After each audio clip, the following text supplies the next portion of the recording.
విఘ్నేశ్వర షణ్ముఖ పార్వతీ సమేత పరమేశ్వరాయన్ మహా. విశ్వావసునామ సంవత్సర శుభాకాంక్షలతో సింహరాశి వారికి ఈ సంవత్సర ఫలితాలు ఎలా ఉన్నాయో, చిన్న చిన్న పరిహారాలు ఏం చేసుకోవాలో చూద్దాం. మనం చెప్పుకునేవి సంవత్సర ఫలితాలు కనుక గురువు, శని, రాహు, కేతువుల యుతి, స్థితి, గతుల ఆధారంగా ఫలితాలు ఉంటాయి. గురువు వృషభంలో సంచారం చేస్తూ మే 15వ తేదీన మిథునంలోకి ప్రవేశిస్తాడు. శని మీనంలో సంచారం చేస్తున్నాడు. రాహు మీనంలో సంచారం చేస్తూ మే 18వ తేదీన కుంభంలోకి ప్రవేశిస్తాడు. కన్యలో సంచరిస్తున్న కేతువు మే 18వ తేదీన సింహంలోకి ప్రవేశిస్తాడు. ఈ గ్రహస్థితిని ఆధారంగా చేసుకొని సింహరాశి వారికి విశ్వావసునామ సంవత్సర ఫలాలు ఎలా ఉన్నాయో, చిన్న చిన్న పరిహారాలు ఏం చేసుకోవాలో చూద్దాం. మఖ 1, 2, 3, 4 పాదాలు, ఉబ్బ 1, 2, 3, 4 పాదాలు, ఉత్తర మొదటి పాదము కలిపి సింహరాశిలో ఉంటుంది. సింహరాశికి అధిపతి రవి. ఈ సంవత్సరం సింహరాశి వారికి ఆదాయం 11, వ్యయం 11, రాజ్యపూజ్యం 3, అవమానం 6. సింహరాశి వారికి సంవత్సరం మిశ్రమ ఫలితాలు ఉంటాయి. సంవత్సరంలో ఎక్కువ కాలం ఉత్సాహంగా, ఆహ్లాదంగా ఉంటారు. అప్రయత్నంగానే కార్యసిద్ధి, ధనవృద్ధి కలుగుతుంది. అప్పుడప్పుడు ఆటంకములు, మానసిక అశాంతి ఉన్న ధన ఆదాయం బాగుండుటచే ఆహ్లాదంగానే ఉంటుంది. ఈ సంవత్సర ప్రారంభంలో చిన్న చిన్న సమస్యలు ఉన్నప్పటికీ సంవత్సరం మధ్యమంలో ఆనందదాయకంగానే ఉంటుంది. అకాలంగా అధిక ప్రయాణాలు చేసే అవకాశం ఉంటుంది.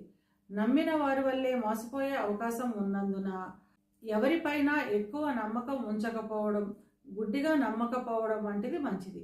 ఇక విద్యార్థుల విషయానికి వస్తే విద్యార్థులకు మిశ్రమ ఫలితాలు ఉంటాయి. అనుకున్న ఫలితాలు సాధించుటకు అధికంగా కష్టపడాల్సిన అవసరం ఉంటుంది. కొత్త కొత్త కోర్సుల్లో చేరటానికి అధికమైన ధన వ్యయం చేస్తారు. ఉద్యోగ ప్రయత్నం చేసేవారికి మిశ్రమ కాలంగా చెప్పుకోవచ్చును. ఉద్యోగ ప్రయత్నాలు ఫలిస్తాయి, కానీ ఎదురు చూసిన దానికంటే కొంచెం చిన్న ఉద్యోగాలు లభించే అవకాశం ఉంటుంది. ఉద్యోగం చేస్తున్న వారికి ధనాభివృద్ధి అధికంగా ఉంటుంది.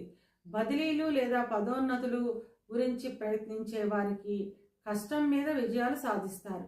పై అధికారుల మన్ననలను పొందుతారు. ఉద్యోగ నిమిత్తం విదేశాలకు వెళ్ళాలి అనుకునేవారు లేదా అక్కడ నివాసం ఏర్పరచుకోవాలి అనుకునేవారికి ఈ సంవత్సరం అనుకూలంగా ఉంటుంది. వివాహ ప్రయత్నం చేసేవారికి మే నెల తర్వాత వివాహం కుదిరే అవకాశం ఉంటుంది. వివాహం అయిన వారు జీవిత భాగస్వామితో కలిసి ఆనందంగా, ఆహ్లాదంగా గడుపుతారు.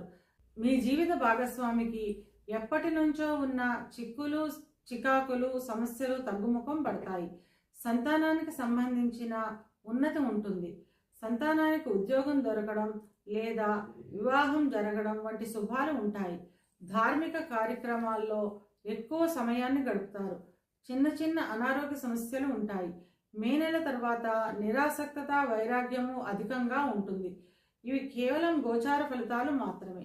గోచార ఫలితాలు పూర్తిగా జన్మజాతక చక్రంపై ఆధారపడి పనిచేస్తాయి కనుక తమ జన్మజాతక చక్రాన్ని విశ్లేషణ చేయించుకోవాలి అనుకునేవారు కింది నెంబర్కి వాట్సాప్ చేసి కన్సల్టేషన్ తీసుకోండి. సింహరాశి వారి అనుకూలతను పెంచుకోవడానికి, ప్రతికూలతను తగ్గించుకోవడానికి నరసింహస్వామి దేవాలయాన్ని సందర్శించడం ద్వారా అంతా మంచే జరుగుతుంది.